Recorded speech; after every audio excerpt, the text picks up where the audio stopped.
Olá, meu amigo da arte marcial, você que gosta, que ama, que respira arte marcial, em especial o Taekwondo, porque hoje faz parte da Semana do Taekwondo, que nós estamos aí nessa jornada, entrevistando as grandes potências, as maiores personalidades do Taekwondo, e a gente não podia deixar de fora ele, esse meu amigo que está fazendo um trabalho excepcional aí, né?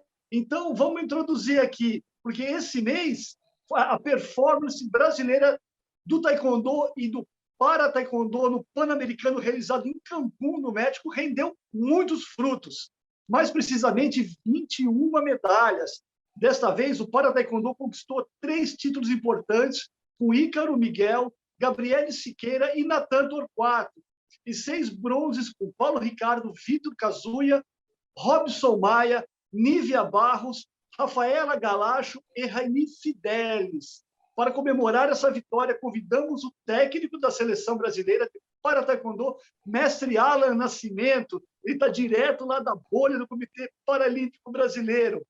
Antes de mais nada, eu queria enviar meus parabéns a todos os atletas, os técnicos, dirigentes, todos envolvidos.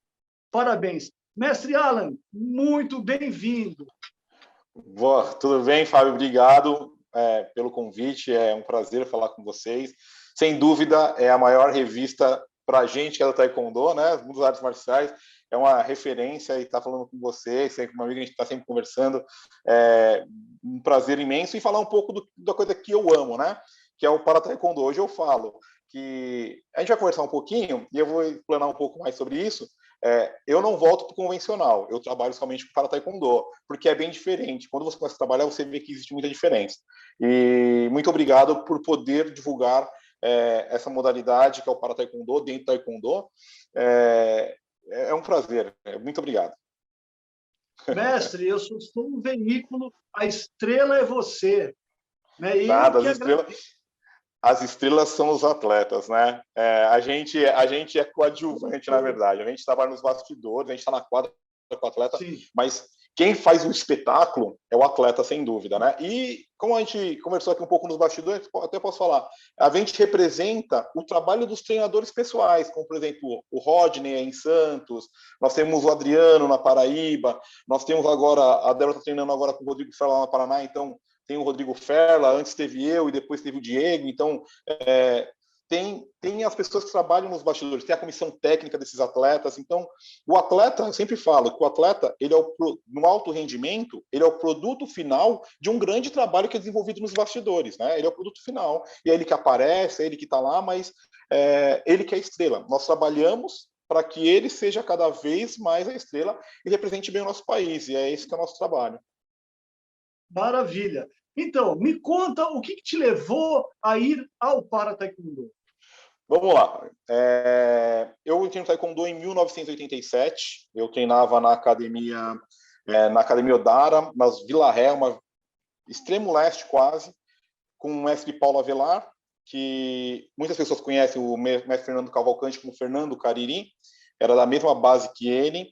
E eu treinava lá, fui campeão paulista, primeiro campeão paulista da categoria colorida na época, 91. Até lembro quem foi o árbitro da minha última luta da final, foi o mestre Maninho, que foi, lembro até hoje, em 91 isso, foi o Maninho que foi o árbitro da luta central, que o mestre Maninho trabalhou muito tempo na arbitragem, né? Foi um árbitro conceituadíssimo no Brasil. E comecei lá. Só que minha carreira não deslanchou porque a gente não tinha, na verdade, os benefícios que o atleta tem hoje em dia.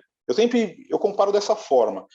Quem tinha um patrocínio conseguia fazer muitas viagens, ou algum município que a prefeitura conseguia patrocinar um pouquinho, ou alguma empresa de alguma cidade do interior que acaba investindo naquele atleta, né? Eram poucas pessoas que tinham patrocínio naquele momento. Eu não consegui desenvolver minha carreira em grande escala como atleta.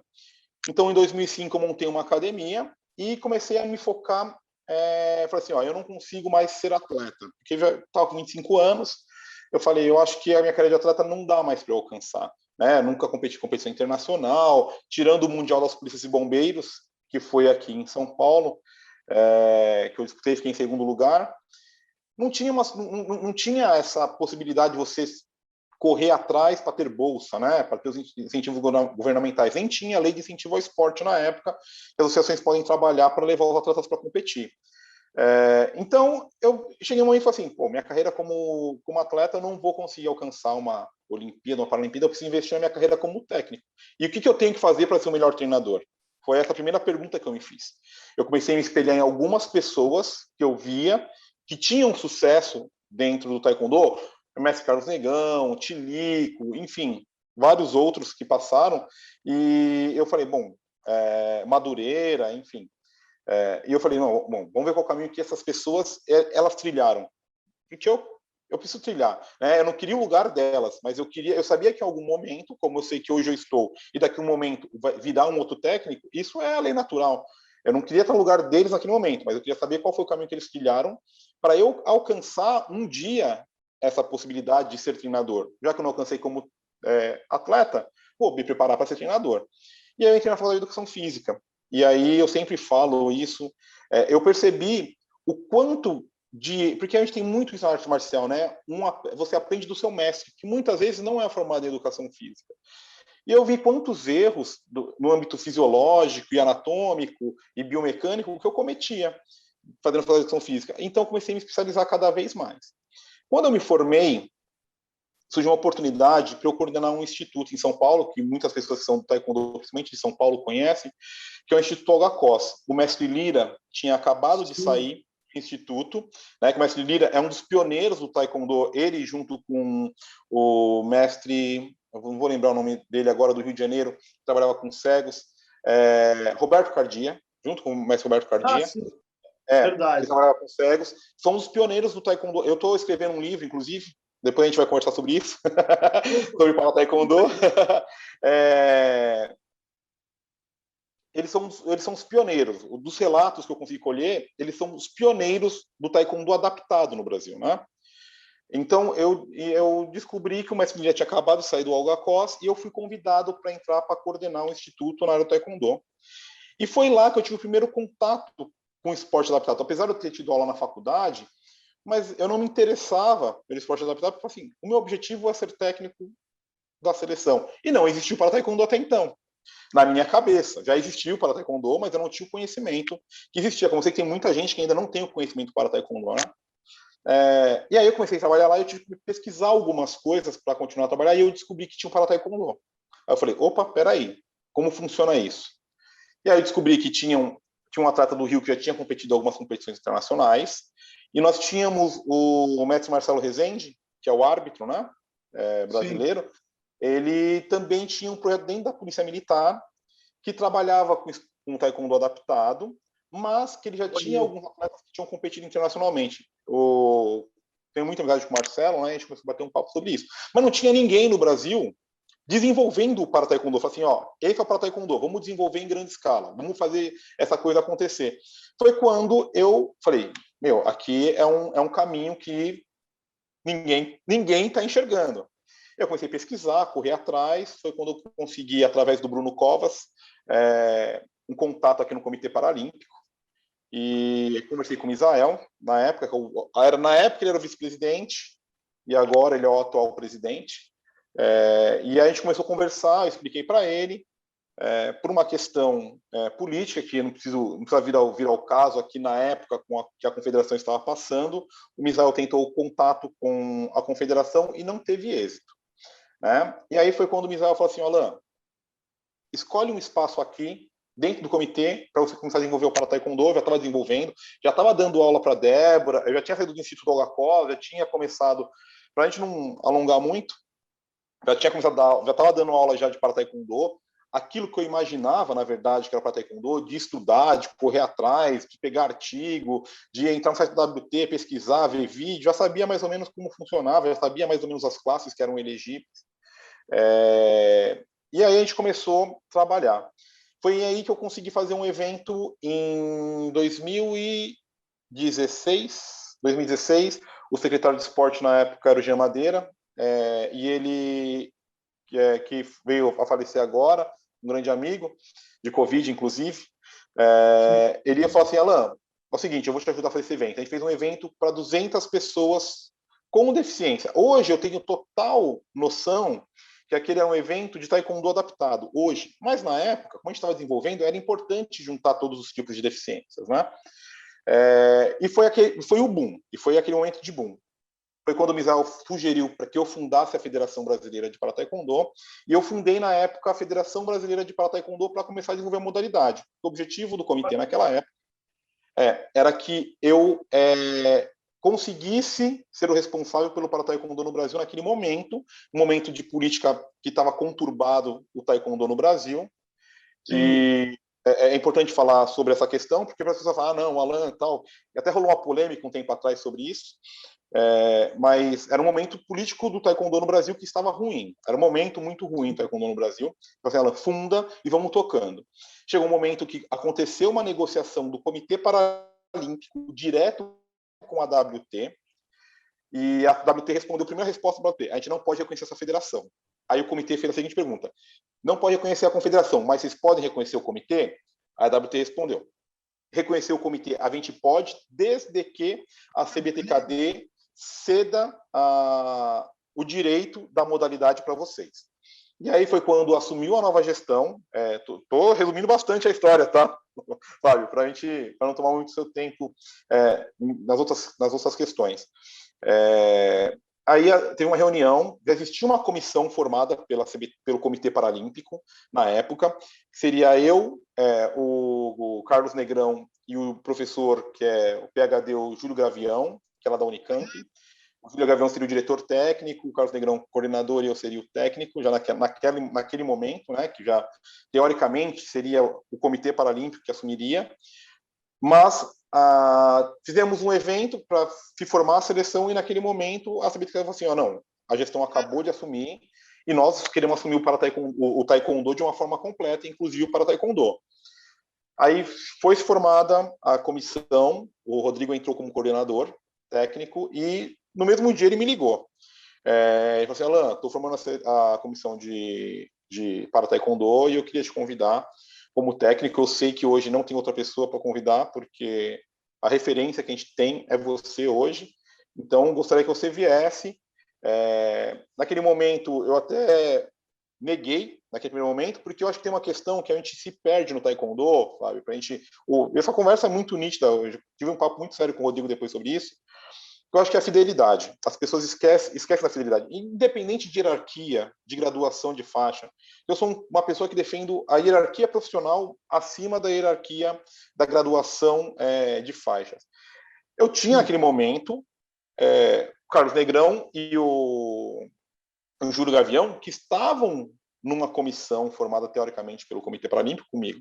Então, naquele momento, eu conversei com essas pessoas, falei, me convidaram para essa BTKD, e eu não aceitei, porque eu não acho justo, assim, naquele momento, da minha imaturidade, né? Eu sempre falo que foi um momento de maturidade meu, inclusive, né? Na hora, o Carlos Negrão e o Júlio falaram assim, não, só se você for maluco que você não vai aceitar. Aceite agora. Aí eu liguei pro Rodrigo, né? Falei, Rodrigo, então, eu falei assim, não, Alan, claro, tá de pé. O Rodrigo foi super receptivo comigo, inclusive, até hoje, eu não posso falar. E eu sempre falo, eu acho que o sucesso do para-taekwondo brasileiro é essa confidencialidade que nós temos na comissão técnica. Para mim não importa, para o Rodrigo não importa se é eu que vou sentar com o atleta A, com o atleta B, se eu vou ter que fazer o trabalho de coordenador agora para ajudar ele, ou se ele vai ter que fazer o trabalho de técnico agora para um cobrindo o outro o tempo todo. E a gente pensa, uma coisa que eu acho que a gente pensa que é muito importante, que eu acho que falta um pouco isso, não estou falando de confederação, mas estou falando em grande escala, em federações e tal, essa cumplicidade, essa união, um único objetivo, né? Eu acho que as pessoas hoje, claro que eu gosto do cargo que eu estou, eu sou muito feliz porque eu alcancei um sonho, né? A gente trabalhou por um sonho, mesmo você sendo técnico, você alcança um sonho. As pessoas terem essa união por um único objetivo, e a gente quer deixar um legado. A gente tem essa muito na cabeça. A gente sabe que a gente está aqui 1 ciclo, 2 ciclos, 3 ciclos, sei lá quantos ciclos a gente vai ficar, mas a gente sabe que o momento vai chegar uma pessoa melhor do que eu, ou melhor do que ele, porque faz parte da evolução do esporte. Se isso não acontecer, tem alguma coisa errada, né? Na evolução do esporte, você precisa ter essa pessoa que, está melhor do que eu. Você precisa disso.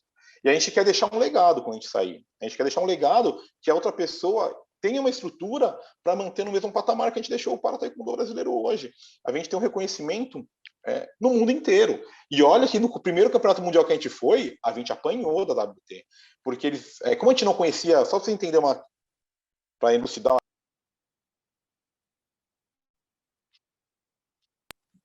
tem uma coisa dentro do para-taekwondo que é a classificação funcional. A classificação funcional é que coloca o atleta iguala as deficiências. Então, por exemplo, não é justo um cego lutar com uma pessoa amputada de membro superior, porque a pessoa que tem a amputada de membro superior terá uma vantagem muito maior sobre a pessoa que tem uma deficiência visual. Então, para isso serve a classificação funcional. Só que dentro de cada especificidade, de cada deficiência, tem uma especificidade, tem subclasses. E na época a gente não tinha tanto conhecimento de classificação funcional. Foi o primeiro campeonato mundial que a gente ia disputar, primeira vez que o Brasil iria para um campeonato como seleção, para um campeonato mundial como seleção, a gente não tinha conhecimento. E tinha um atleta lá que ele era inelegível. E a WT insinuou naquele momento que a gente estava orientando ao atleta a cometer o erro. Imagina, se a gente não sabia nem como funcionava, como a gente orientaria a cometer o erro? Então, naquele primeiro momento, a gente saiu meio que assim, o Brasil aqui está tentando dar um jeitinho brasileiro, né? Mas, passando-se os anos e passando-se os meses e o tempo, a WT falou, peraí, esse pessoal é diferenciado. E aí a gente conseguiu algumas façanhas absurdas, como, por exemplo, trazer o primeiro evento de treinadores para o Brasil. Então, vieram treinadores de toda a América para o Brasil para fazer um treinamento de treinadores de para-taekwondo no Brasil. Um treinador de cada país da América foi convidado. Nós fizemos o primeiro curso de classificação funcional nacional pela WT, também aqui no Brasil.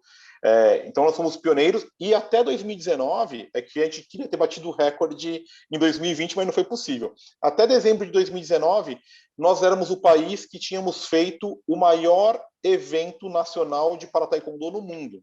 Nós fizemos o evento com 104 atletas. Só que o Azerbaijão bateu a gente com 120 atletas no começo, no finalzinho do ano. A gente fez em setembro, no finalzinho do ano, o Azerbaijão também fez o deles, e eles bateram a gente. E foi um reconhecimento da WT também. Então, assim, eu já falei, você fez uma pergunta e já falei sobre várias coisas, né? Que uma coisa puxa na outra. Mas eu acho que é isso, Fábio. Eu entrei no para-taekwondo realmente porque, para finalizar isso daqui, para eu não ir muito mais além, eu entrei no primeiro momento que era uma oportunidade de emprego, de trabalho, isso é um fato, mas eu enxerguei o potencial que existia ali. E existe uma questão dentro do para-taekwondo que também me apaixonou, que o meu primeiro contato com o para-taekwondo foi com a classe P20, que é para pessoas com deficiência intelectual. Existe uma verdade, que muitas vezes a gente não vê essa verdade nas pessoas no dia a dia dentro da academia. Né? Então, o aluno com deficiência intelectual, dependendo do tipo de deficiência, ou ele gosta de você, ou você vai ter que se virar para conquistar ele. Né? Mas também, se você conquista, ele te ama. Né? E é um amor mesmo.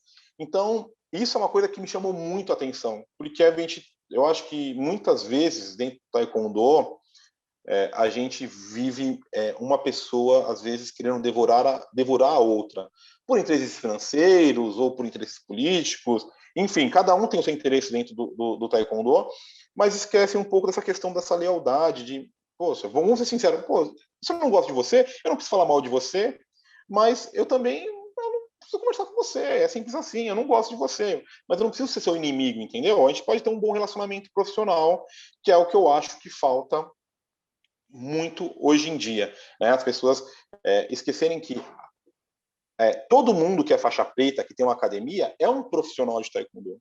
E eu acho que esse é o mais importante, porque não é porque você é mestre, e eu sou, de repente, o terceiro dan, o segundo dan, o primeiro dan, que você tenha mais conhecimento do que eu. Eu sempre falo uma coisa que eu acho que é uma coisa que a gente tem que mudar. O que difere um oitavo dan de um primeiro dan, se a gente for pensar num exame de faixa? Se a gente for pensar num exame de faixa, o que difere? É o Punce. O oitavo dan sabe fazer mais sabia, né? Porque agora existia competição de Punce, isso acabou. Sabia fazer um Punce a mais, porque normalmente os currículos de exame de faixa em todos os estados são bem semelhantes. Então, o que diferenciava era isso. Então, acho que as pessoas precisam hoje ter um respeito profissional, porque, de repente, o que eu aplico na minha academia ou o que eu aplico na seleção é muito mais conhecimento do que o conhecimento, de repente, de um mestre que é o oitavo Dan, que está, inclusive, ultrapassado, porque ele não se atualizou, ele não lê. Eu sempre falo, a minha graduação me ajudou, mas se eu tivesse buscado literatura para isso, eu estaria bem também, eu teria conhecimento. O que falta é as pessoas correrem atrás de literatura, de conhecimento. O conhecimento está gratuito. Eu não sei ler inglês. Tem muita gente que fala assim, eu não sei ler inglês, eu não sei nem o que faz um site do WT. Hoje existe uma ferramenta na internet chamada Google Tradutor. Por mais que não seja uma tradução perfeita, mas você vai conseguir compreender o contexto. Então, não adianta, hoje não tem desculpa para falar, eu não tenho como ter conhecimento. Eu conversei com uma pessoa, é legal até falar sobre isso, eu conversei com uma pessoa recentemente, ela falou assim, eu tive um mestre, ele tinha um livrinho lá de Taekwondo, e era o tipo um livro, ele mandou encapar com uma capa dura, e era a Bíblia dele, não tinha ninguém ter acesso. E aí, quando eu fui dar aula na faculdade, professor universitário, quando eu fui dar aula na faculdade, eu achei esse livro de Taekwondo, e aí ele perguntou como que eu tinha aquele livro, porque para ele era uma coisa absurda. Então, assim, o conhecimento ele tem que ser compartilhado.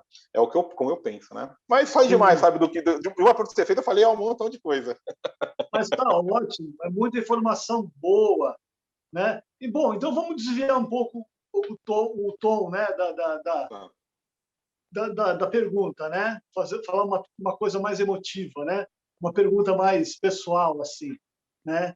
Para você, na sua percepção, qual a importância para um paratleta treinar o taekwondo? Tá, essa é uma pergunta excelente, sabe? Porque é o que movimenta hoje no para taekwondo. Por que eu falo que eu saio do taekwondo? Eu já até falei que eu saio do taekwondo, mas eu não saio do movimento paralímpico. Isso, para mim, Quando eu cheguei aqui a primeira vez, é legal falar assim, quando eu cheguei a primeira vez aqui, o Jonas, que é o coordenador, coordenador técnico, e o Misael falou assim, Alan, toma cuidado. Quando o bichinho do movimento paralímpico pica você não consegue sair mais. E eu vou falar por que isso acontece. Pessoas com deficiência, ela, mesmo que não seja uma deficiência intelectual, ou que ela adquiriu, ou que ela nasceu, né, com a deficiência, ela tem uma carga de preconceito muito, muito forte. Principalmente, na minha opinião, para aqueles que adquiriram a deficiência no nascimento, né, que já nasceram com a deficiência, né, não que adquiriram, mas já nasceram com a deficiência. Porque a sociedade sempre vitimiza, o governo sempre vitimiza, então ele é sempre... As pessoas associam a deficiência à incapacidade. E as pessoas com deficiência, elas não são incapazes. E o esporte, o que eu percebo, e muito, que o esporte paralímpico, ele mostra para aquela pessoa que ela pode ser o que ela quiser. Se ela quiser ser piloto de avião, ela não tem os dois braços, mas se ela quiser ser piloto de avião, ela vai ser como tem pessoas que não têm os dois braços, que são piloto de avião. Se você quer ser baterista e não tem os dois braços, você vai ser baterista. Eu não ando, por exemplo, mas o que eu fico na cadeira de roda, mas qual função que eu posso ter que eu possa fazer com as minhas mãos perfeitamente? Então, o esporte mostra que tudo aquilo que aquela pessoa com deficiência, a sociedade inteira falou, os pais falaram, os avós, os amigos no colégio, chamam de bracinho, de perninha, quando eu era jovem, e você também provavelmente, não era bullying, né? Era uma zoação, mas é uma zoação, é um bullying que fere essas pessoas, porque elas já sabem a condição que elas têm, que é não ter um braço ou não ter uma perna, e aquilo dói nelas, né? Por mais que as pessoas falam como brincadeira, aquilo dói, e aquilo vai diminuindo cada vez mais aquelas pessoas, né?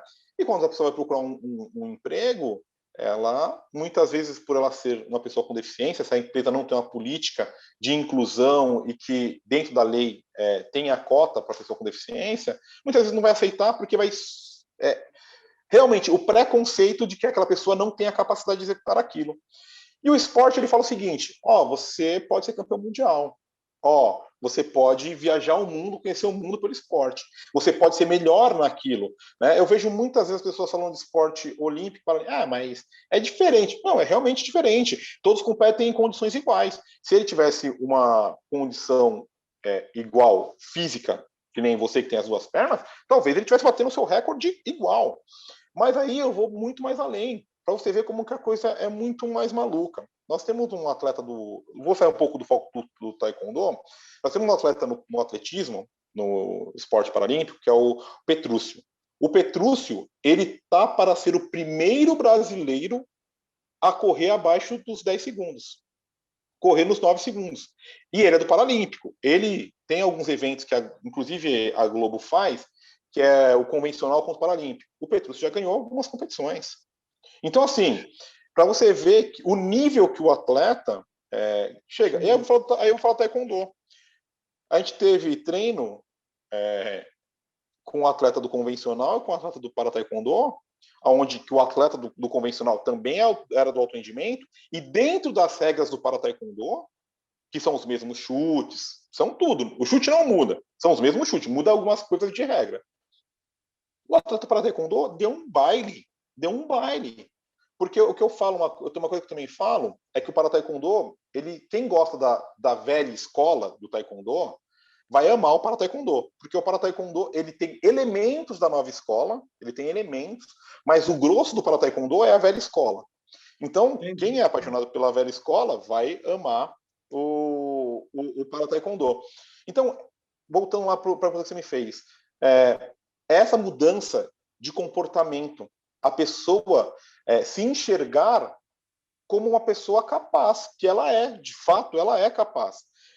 Tira aquele estigma que a sociedade coloca de incapacidade e coloca o estigma de capacidade. Ela fala, poxa, se eu consigo ser campeão mundial, se eu consigo ser campeão paralímpico, se eu consigo ser, como o Daniel Dias, o maior medalhista da história do movimento paralímpico, né, e do olímpico, ele tem mais medalha de ouro do que todo o esporte olímpico, por exemplo. Ele tem mais medalha de ouro do que todo o esporte olímpico. Eu sou capaz, né? E isso abre para que ele consiga fazer uma faculdade, saber que depois que acabar a carreira esportiva, ele consegue ter um bom emprego, ele pode correr atrás de um bom emprego, ele sabe que ele vai enfrentar os preconceitos, mas ele vai saber lidar melhor com aquele preconceito, com aquele estigma. Eu sempre também falo, quando eu falo dessa relação, eu falo de um atleta meu, o Claro, né? Claro Lopes. Ele teve uma amputação, né? Ele perdeu o braço com uma moenda de carne, e quando ele chegou para mim aqui no Centro Paralímpico, ele chegou com vergonha, com a prótese. Ele tinha uma prótese. E ele não ficava sem a prótese, ele quis treinar de prótese. Infelizmente, você não pode treinar de prótese, porque não pode usar nem nada para isso, né? E com o passar do tempo, ele foi percebendo, porque ele é muito vaidoso, né? E aí ele foi percebendo que ele não deixava de ser uma pessoa bonita porque ele não tinha um braço. Né? Então, muitas vezes, se você for ver as pessoas que não são do esporte, que não têm um braço, por exemplo, elas sempre, na foto, escondem o braço. Elas sempre vão para o lado para esconder o braço, ou colocam a mão no bolso, né, para esconder a parte que falta. Normalmente fazem isso. Né? E o esporte faz com que ela haja com naturalidade. Que ela mostre o braço dela, que ela mostre a perna dela, que ela mostre a deficiência dela. Né? Que aquilo é só uma característica, né, que ela tem, mas que todo o resto ela pode ter. Então, é isso que me movimenta dentro do esporte paralímpico e dentro do para-taekwondo, que eu consigo ver uma mudança real na vida. Não que os projetos sociais não façam isso, os projetos sociais fazem isso de uma outra maneira, na minha visão, né, projeto social para pessoas sem deficiência. Mas o esporte paralímpico, ele modifica um comportamento de vida. Né? A pessoa ela se sente capaz. Né? A pessoa, por mais que ela esteja no projeto, ela, às vezes ela supera uma questão financeira, ela vê que ela tem capacidade de para correr atrás, tal, né? Mas o esporte para mim não, eu sou uma pessoa. Antes da deficiência, eu sou uma pessoa. Tanto é que o nome é pessoa com deficiência. Antes da deficiência, vem a pessoa que eu sou.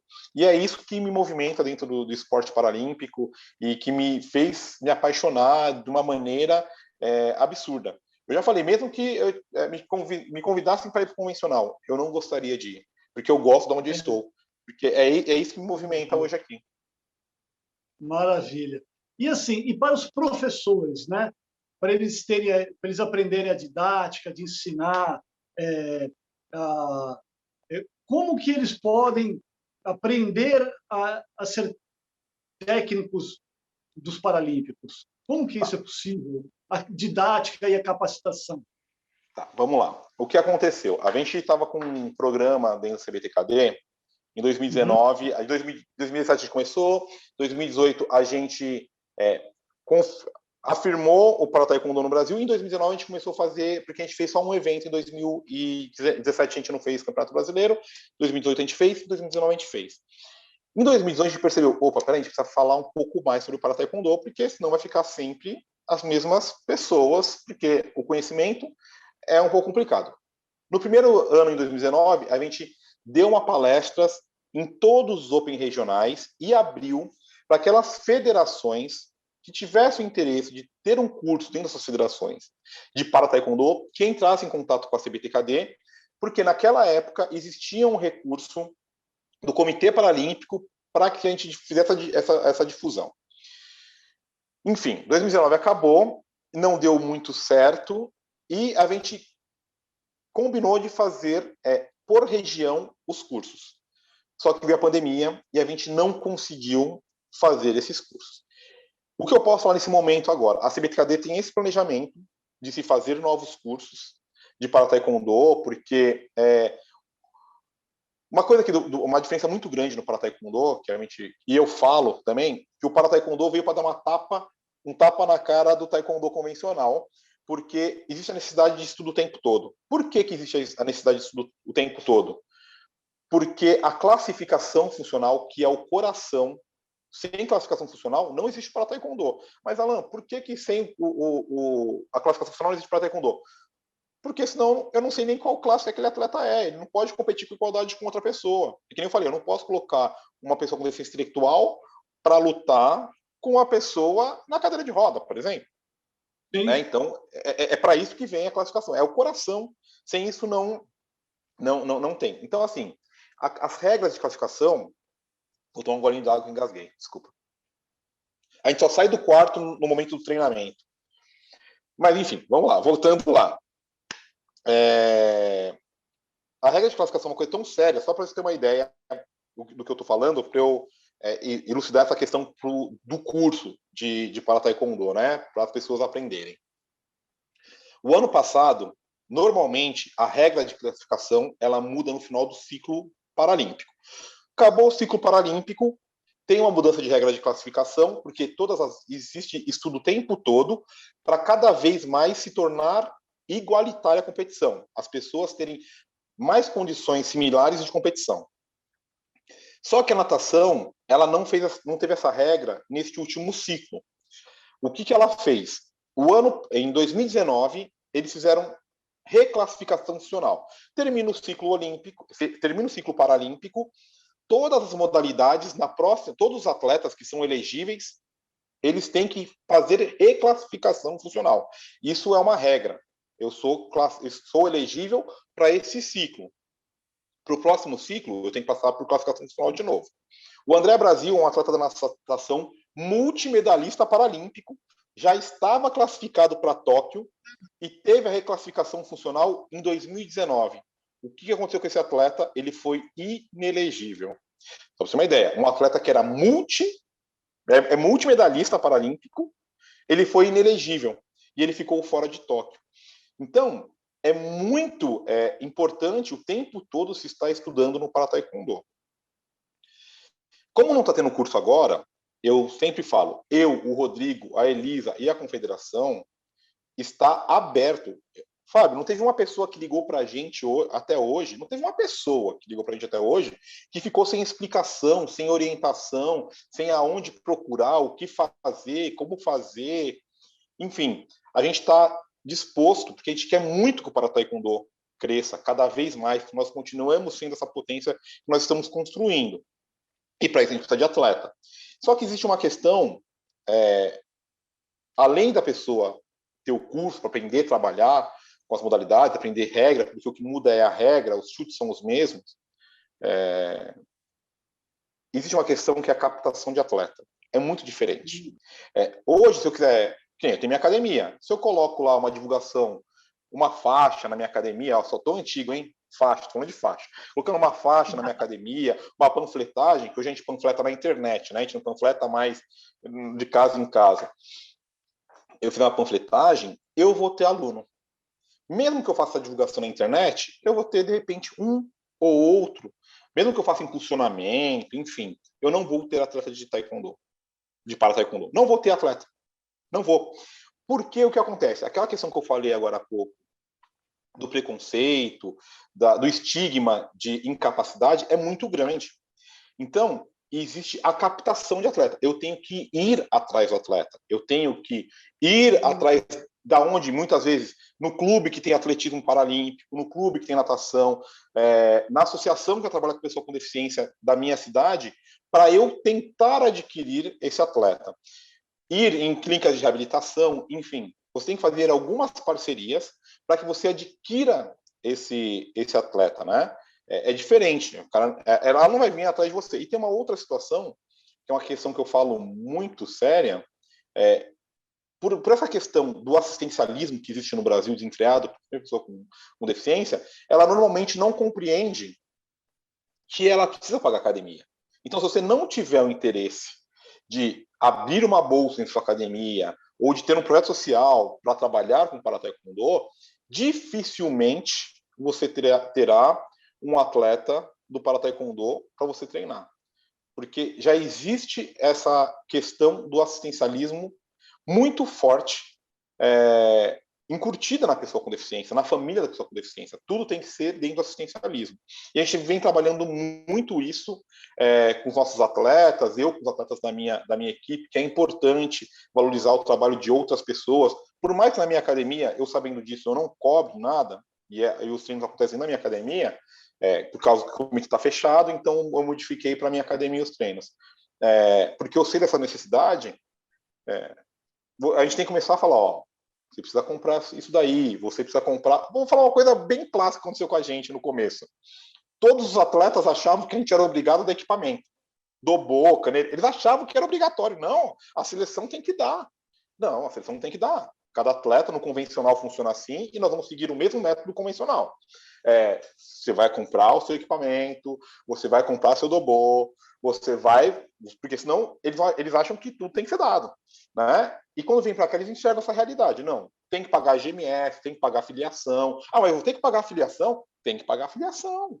Tem que pagar. Ué, se eu pago, eu que estou o técnico da seleção, pago, por que você que é atleta não vai pagar?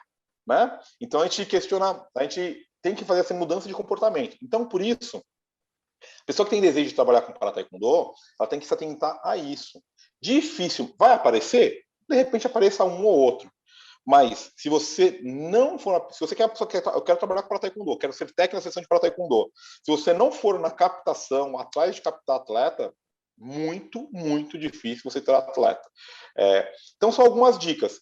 O curso de capacitação terá, provavelmente em breve, se não for esse ano, ano que vem, provavelmente tenha no CBTKD Educa, o curso de para taekwondo, mas nós também temos um planejamento de se fazer os cursos nos estados, nas federações estaduais. Né? A gente vai ter a Federação de Goiânia, a Federação Goiana de Taekwondo, ela está muito avançada em relação ao para taekwondo. Inclusive eles têm um departamento de para taekwondo, eles estão bem evoluídos em relação a isso, e eles vão fazer agora um congresso de para taekwondo para orientar os filiados dele, porque um dos nossos classificadores funcionais nacionais é o Mestre Fausto, que é de Goiânia. Então, assim, eles já vão começar este movimento. Porque tem uma coisa também que eu sempre falo, muitas pessoas, quando começam a trabalhar com para taekwondo e vem a dificuldade, que é essa questão da captação, por mais que eu queira trabalhar, essa dificuldade que é de captação, de lidar com o atleta, por mais que o atleta não tenha uma deficiência intelectual, ele vem com as feridas da vida dele. E se você não souber como lidar com essas situações, fica um pouco difícil.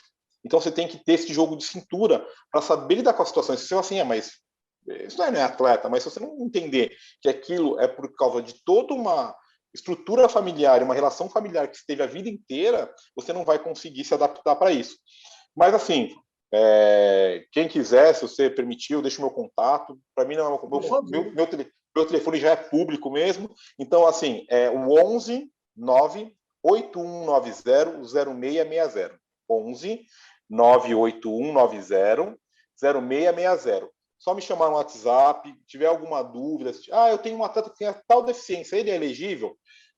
Eu posso falar assim, na verdade, a gente nem fala se ele é elegível ou não. Eu posso falar assim, ele provavelmente é elegível, mas ele tem que passar por uma classificação funcional. Porque a classificação, como eu falei, a classificação funcional é o coração. Como eu falei também no começo, a gente foi para o Mundial. No Mundial, a gente descobriu que o atleta era inelegível. Para a gente, é elegível. Mas chegou na classificação funcional internacional, ele foi inelegível. Então, é muito sério. Mas ele não tem o braço, por exemplo. Mas ele não tem a mão, por exemplo. Só que existe uma questão de medida que se faz do acrômio até a ponta do dedo lá, que se faz uma medida que ele pode dar inelegível, mesmo ele não tendo uma mão. Ele é elegível. Ele não tem uma mão. Teoricamente ele é elegível. Ou ele tem uma mão menor. Teoricamente ele é elegível. Ele tem a deficiência. E a deficiência existe. Mas talvez ele não seja elegível por causa da medida. A gente teve um caso de um atleta no Brasil que a gente achou que certeza que ela ia arrebentar, que ela seria uma das atletas que estaria em Tóquio, mas ela foi inelegível por milímetro de um dedo. Ela tinha um dedo, ela não tinha a mão, não tinha o braço, mas dentro deste braço ela tinha um dedo, porque a medida é até o ponto mais extremo do outro braço, né, do braço com deficiência. Você mede o braço que está sem deficiência, né, e você faz a medida do braço que tem a deficiência, no caso da classe K44. E ela foi inelegível por meio. Então, por isso que é importante se fazer a classificação funcional. Mesmo o deficiente intelectual, que estou estudando muita gente fala, então vamos para o deficiente intelectual, classe P20 e tal. As pessoas não entendem que mesmo uma pessoa tendo uma síndrome de Down, por exemplo, às vezes ela não é elegível. Aconteceu com a gente no Mundial de 2019. No Mundial de 2019, a Lia, ela acabou sendo elegível, né? Mas ela tem síndrome de Down, ela é uma pessoa com síndrome de Down. Mandamos todas as documentações para a federação responsável, que não é a WT, é uma outra federação que é responsável, que na época era o INAS e agora chama Virtus. Eles fizeram a avaliação e falou, para a gente está constando que ela é inelegível, eu preciso do cariótipo dela. Tivemos que correr atrás do cariótipo dela para mostrar que ela é elegível. Mesmo a pessoa tendo uma síndrome de Down, que é uma deficiência intelectual, ela pode ser inelegível. Porque existem os critérios de avaliação, existe uma tabela para ter igualdade de competição. E muito mais do que igualdade, é ter segurança, porque muitas vezes a frouxidão ligamentar do atleta com síndrome de Down é tão grande que se de repente ele fizer um aptiagui, essa frouxidão ligamentar pode se tornar uma lesão. Então, pensando nisso, a WT, ela criou um critério aonde fosse seguro. Ela tem síndrome de Down, então ela é elegível. Mas vamos fazer outros tipos de avaliação para saber se realmente ela é elegível, se ela tem segurança de competição. Porque o que a gente preza em primeiro lugar é a segurança. Eu já escutei gente falando assim, mas vamos fazer aqui luta com pessoas com síndrome de Down. Você não sabe o mal que você pode estar fazendo. Imagina se você não conhece do para-taekwondo e você coloca chute na cabeça. O para-taekwondo é proibido chute na cabeça. Você coloca chute na cabeça lá por você ser leigo. Por mais que tenha uma boa intenção, que é de inclusão, você não sabe o erro gravíssimo que você está correndo. Imagina se essa criança toma um chute no rosto, ela vai ter uma deficiência intelectual e esse chute no rosto pode agravar para um óbito, por exemplo.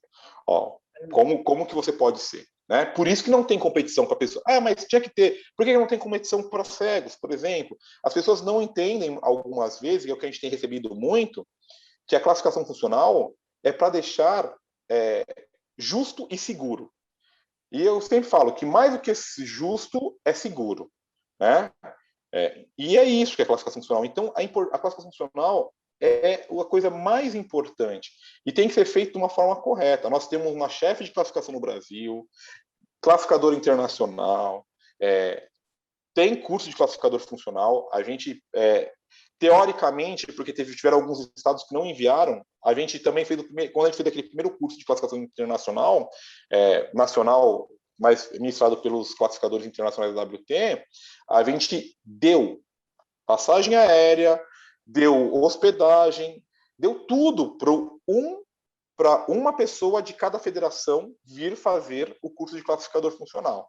Nós vamos fazer novos cursos de classificação, porque como é a base do Para-Taekwondo, nós vamos fazer novos cursos, porque os estados, para fazer um campeonato, por exemplo, eu quero fazer o Campeonato Paulista. Aqui em São Paulo, a gente quer fazer o Campeonato Paulista. Tem que ter no mínimo 2 classificadores para fazer a classificação funcional. É um classificador médico e um classificador técnico. O classificador técnico, ele aplica alguns testes e o classificador médico aplica outros testes, porque de repente ele passou na avaliação física, em laudo, tudo, mas de repente, na parte técnica, a gente percebe que ele tem um desequilíbrio, ele não consegue fazer tal movimentação, ele se torna inelegível. Porque, como eu falei, novamente, é a segurança do atleta. Entendi. Muito bom. Olha, foram muitas explicações. Eu espero que esse vídeo atinja algumas pessoas e essas suas informações ajudem a trazer mais novos atletas, mais novos técnicos. Eu quero te agradecer esse seu tempo, mas antes eu quero te perguntar uma coisa. O que é essa bolha? Me explica aí, aonde você está e o que é, o que significa a bolha? Vamos lá. A gente, na verdade, é uma situação muito inusitada para todos nós. Nós ficamos 1 ano e 3 meses sem nenhuma competição, sem nenhum contato. A gente tentou fazer alguns camp trainings nos intervalos, né, das aberturas da pandemia, mas toda vez que a gente marcava, fechava, por exemplo, ou Curitiba ou fechava São Paulo. Então a gente não tinha condição de fazer. A bolha, o que é? A gente foi agora para o campeonato pan-americano. A gente, só para vocês terem uma ideia, a gente fez 5 testes de Covid, e foi tudo PCR que a gente fez. Na verdade, a gente fez 3 PCR e 2 rápido. E a gente tem que voltar e ficar em isolamento. Por quê? Para saber se ninguém está contaminado. E a gente, na verdade, também fez esta bolha porque nós vamos, sexta-feira, a gente embarca para o Líbano, para o Asia Open, em Beirute, que é mais uma competição. Nós temos 3 competições agora neste mês. Então, a gente embarca para a competição. E para que não exista risco de contágio, ou no seu seio familiar, ou que a gente leve uma contaminação para o nosso seio familiar, sem antes ter certeza que a gente está sem nenhuma contaminação, a gente tem que ficar isolado. E como que está funcionando a bolha? Que para a gente também está sendo de uma forma muito diferente. A gente chegou no Centro Paralímpico, a gente teve que fazer o check-in online, nem faz mais check-in aqui. Só para vocês entenderem, o Centro Paralímpico, ele tem um hotel dentro do centro de treinamento. É um centro de treinamento gigantesco, que é o maior centro de treinamento do mundo, terceiro maior do mundo, e dentro do centro de treinamento existe um hotel, dentro do centro de treinamento. Não é residência para nenhum atleta, é só de passagem mesmo, para treinamento mesmo. E a gente tem que ficar no quarto. A gente não pode sair do quarto para nada, a não ser para treinamento. A gente só sai 9 horas da manhã, 2 horas da tarde e às 4 horas da tarde. É as horas que a gente sai. A alimentação não tem refeitório, aqui tem um refeitório, tem um restaurante, a gente não pode ir para o restaurante, então café da manhã vem no quarto, lanche da manhã vem no quarto, almoço, lanche da tarde, jantar, vem tudo no quarto. A gente não pode sair do quarto, a gente não pode se encontrar no quarto. Por exemplo, a fisioterapeuta, ela vai fazer a fisioterapia, ela não pode. Normalmente vai todos os atletas que estão conversando, não pode, é a fisioterapeuta, somente a fisioterapeuta do atleta. A gente já testou aqui no Comitê Paralímpico também, a gente testou ontem, e os atletas que vão, e os membros da comissão técnica que vão para Tóquio, nós tomamos a segunda dose da vacina, no caso hoje, né? Que está sendo no dia dessa, a gente está fazendo a live, a gente vacinou hoje. Então, assim, os atletas que vão para a Tóquio, a comissão técnica vai para estar vacinado. E uma coisa que é legal falar, Fábio, se você permite, é a questão da vacina, que muita gente começa, injusto, os atletas estão sendo vacinados, os membros da comissão estarem sendo vacinados, estão tirando a vacina das pessoas que estão na fila. Não, pelo contrário. Quem doou essas vacinas foi o Comitê Olímpico e Paralímpico Internacional, através do CPB e do COI, uma parceria com o governo federal. Então, cada vacina que um membro de delegação ou atleta tomam, foram doadas mais 2 vacinas para o Brasil. Então, no total, vieram para o Brasil 4.000 vacinas, não 4.000 doses, eram 4.000 vacinas para o Brasil. Então, quer dizer, os atletas e os membros da comissão que foram vacinados, eles deram a oportunidade de mais 3 mil pessoas serem vacinadas. Além dos atletas, mais 3 mil pessoas serem vacinadas. É isso. Muito bom. Eu que posso... Olha... Eu que te agradeço, se eu agradecer, quero agradecer mais uma vez a Revista Master. Toda vez que a gente entra em contato com você para falar, pô, a gente consegue fazer você sempre é solícito, ajuda a gente, publica a gente, divulga a gente. O trabalho que você faz de anos, não só com a Revista Master, com outras revistas, sempre foi engrandecedor para o esporte e eu tenho certeza que ajuda muito o profissional a divulgar o seu trabalho, né? Pessoas que às vezes estão aí no anonimato, né? Para muitas pessoas no anonimato, a Revista Master ajuda essas pessoas. Eu só posso te agradecer por quanto você contribui para o taekwondo, né? Vou falar da minha modalidade, mas para as artes marciais brasileiras, né? Então, eu quero te agradecer demais por essa entrevista e por tudo que você vem fazendo pela gente. Pô, mestre Alain, eu te agradeço. Imagina, fiquei até agora lisonjeado. Obrigado, né? Eu gostaria de fazer mais, né? A nossa intenção é essa, a gente atrair mais patrocinadores e melhorando a revista. Por incrível que pareça, essa pandemia, a Revista Master cresceu muito, né? Graças a Deus. Porque você der mais atenção para a revista, não pude fazer o livro dos grandes mestres, que é anual, em 2020 eu não fiz, tive mais tempo para me dedicar à Revista Master, ela cresceu bastante, estou fazendo esse canal, mas isso aí é que eu falei, né? Eu trabalho para você e para todos os mestres e professores, é uma grande honra para mim poder ajudar, porque você muda a vida das pessoas normais e agora das pessoas que são normais também, mas tem uma diferença, né? Então, parabéns pelo seu trabalho, parabéns pela sua equipe. Gostaria de ter um pouco mais de tempo, mas a gente está acabando o tempo, mas vamos falar novamente, porque você vai estar lá na Olimpíada, ok? Vou estar lá. Para a Olimpíada estaremos lá e só fazer uma observação. Torçam para os atletas do Parataekwondo, porque vocês vão se surpreender.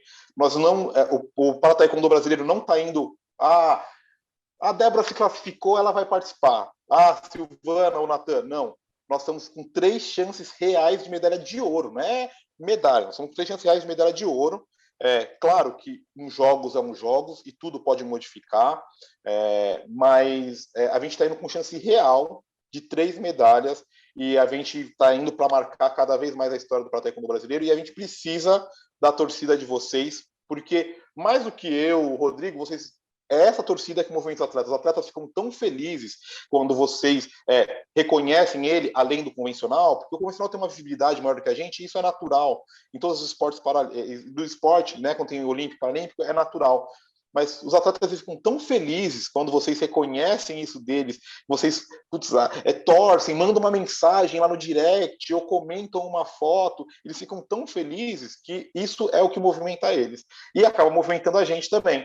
Então, por favor, torçam pela gente. Faltam um pouco mais de 60 dias para os Jogos Paralímpicos, nós agora 40 e poucos dias para o Olímpico, e logo em seguida, depois de um mês, tem o Paralímpico. O Parataekwondo fecha os Jogos, é a última modalidade dos Jogos, a gente vai dia 2, 3 e 4 então, de setembro. Torçam pela gente, a gente precisa da vibração de vocês, e eu tenho certeza que vão se surpreender. Quem gosta da velha escola do Taekwondo, comece a observar o Parataekwondo, que vocês vão se admirar, vão se surpreender com o que vocês vão ver no Parataekwondo.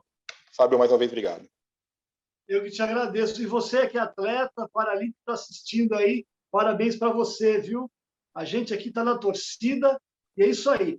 Hoje a internet ela é mais rápida que a TV, né? Então, não adianta a gente publicar uma matéria tal que vai chegar atrasado. Mas a revista ela é importante porque ela registra, ela documenta, entendeu? Então, esses atletas que...